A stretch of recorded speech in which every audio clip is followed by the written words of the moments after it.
Hey guys, welcome to the Artie Show. Today's show, a review of the new Predator movie on Hulu, Prey.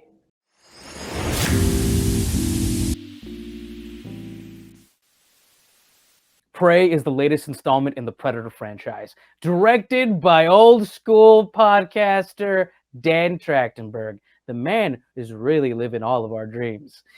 Prey is set 300 years ago in the Comanche Nation. The story revolves around a young Comanche woman who is trying to prove herself as a hunter to her tribe. And on this journey, she has to face predators of all kinds. Those of nature, those of man, and those from outer space. Prey is truly a return to form for the Predator franchise. It is a much more scaled back movie, far less budget than any of the last Predator movies that at least I've seen. Also, the story really does kind of come back to what the original Predator was. It even comes back to the woods. And I have to say, Dan Trachtenberg's direction of the way that the natural scapes are in this movie is incredible. There's a moment where you realize that the beautiful imagery of the forest becomes its own character in the movie. It is really quite beautiful. It really is a scaled back story. The main character is played by Amber Midthunder. She does an incredible job with balancing this whole movie. It really is left up to her shoulders. She really does carry some of the action, and this is a kind of a brutal movie. This is an R-rated movie, for sure. And also, this does something for the Predator that I haven't seen in a while, where it makes the Predator sinister again.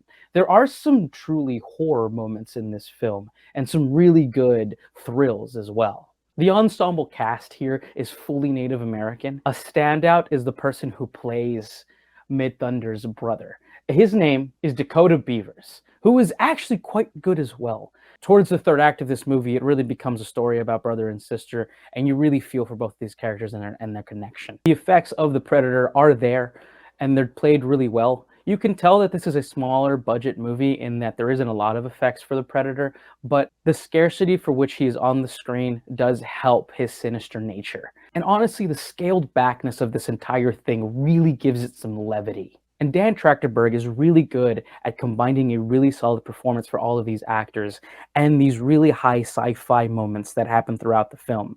Now, there are not many of them, but they are sprinkled throughout. This is an alien movie after all. I do think this movie is living up to the hype. Many people are saying it's just as good as the original. It is the second best in the entire franchise.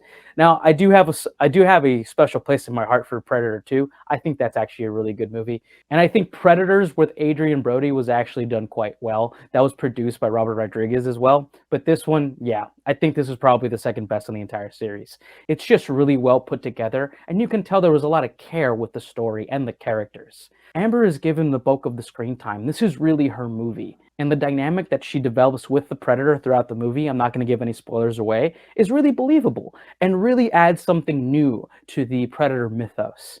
And also, I really like the decisions that were made to give the Predator a code, a way of kind of interpreting the character without him having any lines.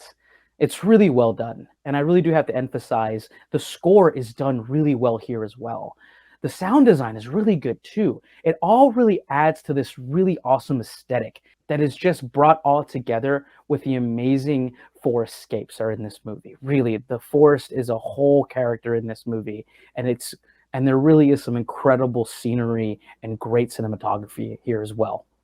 I give Prey a solid 9.5 out of 10. An excellent movie, an excellent addition to the Predator franchise, and one that I do think is probably the second best movie in the entire franchise. Now, some people will say that the first Predator didn't age well. Some of that movie didn't, but a lot of that movie is still pretty good.